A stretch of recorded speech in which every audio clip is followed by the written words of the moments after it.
बिस्मिल्लाहिर्रहमानिर्रहीम। Welcome back. Hope you all are well. आज हम केमिस्ट्री के एक बहुत इम्पॉर्टेंट टॉपिक के बारे में बात करेंगे और ये टॉपिक है फर्स्ट ईयर केमिस्ट्री के फर्स्ट चैप्टर से। इस टॉपिक का नाम है एवोगाड्रोज नंबर। नाम तो शायद आपने सुना होगा क्लास 9th में, लेकिन अगर आपको समझ नहीं आई है तो इंशाल्लाह आपको मैं आज ऐसे तरीके से सिखाऊंगा कि आपको समझ आ जाएगी। केमिस्ट्री में हम मैटर के बारे में पढ़ते हैं, अमाउंट ऑफ सब्सटेंस के बारे में पढ़ते हैं। तो अगर मैं आपसे कहूँ कि लेट्स सपोज ये हमारे पास एक बीकर है और इस बीकर में वाटर है, ठीक है।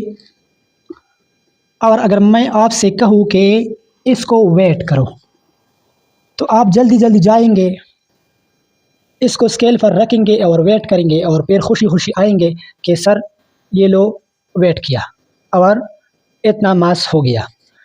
और अगर मैं आपसे कहूँ कि ये वाटर है, आप मुझे इसका वॉल्यूम बता दो, तो फिर भी आप बहुत आसानी से इसका वॉल्यूम बता सकते हैं, क्योंकि हर बीकर पर लिखा हुआ होता है, यहाँ पर एक लिमिट दिया गया होता है और उसके साथ वॉल्यूम भी लिखा हुआ होता है कि इशारिया 5 लीटर, 1 लीटर, 2 लीटर। लेकिन अगर मैं आपसे पूछूं कि ये वाटर है और इसमें मुझे नंबर ऑफ मॉलिक्यूल्स बता दे, तो फिर आप सोचेंगे कि अभी क्या करें, इसमें नंबर ऑफ मॉलिक्यूल्स कैसे मालूम करेंगे। किसी सब्सटेंस में, किसी मैटर में नंबर ऑफ पार्टिकल्स या नंबर ऑफ एटम्स या नंबर ऑफ आयन्स जो भी हो मालूम करने के लिए कैमिलियो एवोगाड्रो, नाम याद रखें, कैमिलियो एवोगाड्रो ने 19th सेंचुरी के स्टार्ट में बहुत से एक्सपेरिमेंट किए और उस एक्सपेरिमेंट की बुनियाद पर उसने एक स्टेटमेंट पेश किया जिसको आजकल हम एवोगाड्रोज नंबर कहते हैं। एवोगाड्रोज नंबर है क्या, ये हम कैसे मालूम करेंगे? बिल्कुल इस वाटर की तरह लेट्स सपोज हमारे पास है सोडियम। तो सोडियम क्या है? एटम है, क्योंकि ये अकेला है, ये किसी के साथ बॉन्डेड नहीं है। तो सोडियम की एटॉमिक मास 23 AMU है। इसी तरह अगर हम इसकी मास 23 ग्राम्स लिखे, तो जैसा कि हमने पहले लेक्चर में पढ़ा है कि एटॉमिक मासेस और molecular masses etcetera when expressed in grams, तो ये क्या बनेगा? ये बनेगा 1 मोल। तो एवोगाड्रोज ने कहा the number of atoms, ions, molecules or formula units present in 1 mole of a substance according to Avogadro। किसी भी सब्सटेंस, चाहे वो एटम हो, मॉलिक्यूल हो, फार्मूला यूनिट हो, लिक्विड हो, सॉलिड हो, गैस हो, जो भी हो, उसके 1 मोल में जितने नंबर ऑफ पार्टिकल्स है, अगर एटम है तो एटम्स होंगे, मॉलिक्यूल है, कंपाउंड है तो मॉलिक्यूल होंगे, आयनिक कंपाउंड है तो फिर आयन्स होंगे। यानी किसी भी कंपाउंड के 1 मोल में जितने नंबर ऑफ एटम्स हो, पार्टिकल्स हो, आयन्स हो, तो उसको हम कहेंगे एवोगाड्रोज नंबर। सादा अल्फाजों में हम ऐसे कह सकते हैं कि किसी चीज की 1 मोल में द नंबर ऑफ पार्टिकल्स को हम एवोगाड्रोज नंबर कहते हैं।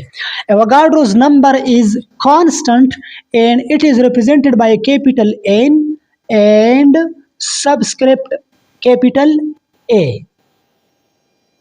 Avogadro's number has a constant value and its value is equal to 6.023 multiplied by 10 raised to the power 23 atoms, ions और particles। ये जो एवोगाड्रोज नंबर है ये तो हमें बहुत आसान नज़र आता है, लेकिन अगर मैं इसको लिखना चाहूँ तो शायद मुझे ये गिनती नहीं आए। इसी तरह साइंसदान कहते हैं अगर इसके बराबर हमारे पास चावल के दाने हो या गंदम के दाने हो, तो अगर सारे इंसान लगे और इसको काउंट करना चाहे तो सारी ज़िंदगी गुजर जाएगी, लेकिन इस नंबर के बराबर जो चावल के दाने हैं या गंदम के दाने हैं वो ख़त्म नहीं होगी। लिहाजा ये एक बहुत बड़ा नंबर है और इसको हम गिन नहीं सकते। इसके बारे में एक पॉइंट ये याद रखें कि सब्सटेंस चाहे जो भी हो, सॉलिड हो, लिक्विड हो, गैस हो, जो भी हो, अयानिक हो, स्टेट से इसका कोई ताल्लुक नहीं। बस जो सब्सटेंस 1 मोल हो उसकी 1 मोल में इक्वल नंबर ऑफ पार्टिकल्स होगी और वो नंबर क्या है, वो है एवोगाड्रोस नंबर और वो बराबर है 6.023 multiply by 10 raise to the power 23 particles. Mathematically number of particles के लिए हमारे पास फार्मूला है capital N equal to Avogadro's number multiplied by number of mole. इस फार्मूले के तहत हम किसी भी सब्सटेंस के नंबर ऑफ पार्टिकल्स मालूम कर सकते हैं। तो ये आपने नोट करना है। फॉर एग्जांपल अगर हमारे पास किसी सब्सटेंस के 2 मोल्स है तो हम यहाँ पर पुट करेंगे एवोगाड्रोस नंबर, वो तो हमारे पास कांस्टेंट है, 3 multiply 10 raise to the power 23 और नंबर ऑफ मोल्स अगर हमारे पास 2 है तो यहाँ पर 2 से मल्टीप्लाई करेंगे तो हमारे पास आंसर आ जाएगा 12.04 multiply by 10 raise to the power 23 particles. तो इस फार्मूले के तहत हम किसी भी सब्सटेंस के नंबर ऑफ पार्टिकल्स मालूम कर सकते हैं अगर हमें उसके नंबर ऑफ मोल्स मालूम हो। यहाँ पर ये जो 2 मैंने फुट किया है तो ये मैंने एग्जांपल के तौर पर लिया है कि अगर हमारे पास किसी सब्सटेंस के 2 मोल्स हो, लिहाजा हम यहाँ पर नंबर ऑफ मोल्स पुट करेंगे और हमारे पास ऑटोमेटिकली आंसर आएगा। अभी अगर हम एवोगाड्रोस नंबर की एग्जांपल एक्सप्लेन करें तो दूसरा एग्जांपल मैंने लिखा है H2O।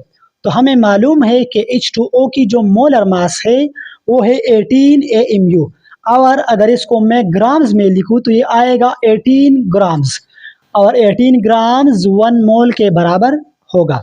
और 1 मोल में कितने नंबर ऑफ पार्टिकल्स होते हैं, तो अभी हमने एवोगाड्रोस नंबर में पढ़ा कि in 1 mole of every substance the number of particle is 6.023 multiply by 10 raise to the power 23। लेकिन मैं यहाँ पर मॉलिक्यूल्स लिखूंगा क्योंकि वाटर कंपाउंड है और कंपाउंड के छोटे ज़र्रे मॉलिक्यूल्स होते हैं, लिहाजा यहाँ पर क्या लिखूंगा, मॉलिक्यूल्स। सिमिलरली सोडियम क्लोराइड ये एक अयानिक कंपाउंड है और अयानिक कंपाउंड आयन से बना है। सोडियम क्लोराइड यहाँ पर 1 मोल है, 1 मोल का जो मास है वो है 58.5 AMU और इसको मैं ग्राम में एक्सप्रेस करूँ तो ये बन जाएगा 58.5 ग्राम्स और ये बराबर होगा 1 मोल के। लिहाजा in 1 mole of sodium chloride there will be Avogadro's number of particles. लेकिन यहाँ पर मैं आखिर में क्या लिखूंगा, आयन्स लिखूंगा क्योंकि सोडियम क्लोराइड अयानिक कंपाउंड है और ये पॉजिटिव एंड नेगेटिव आयन से बना है, लिहाजा यहाँ पर क्या लिखूंगा, आयन्स।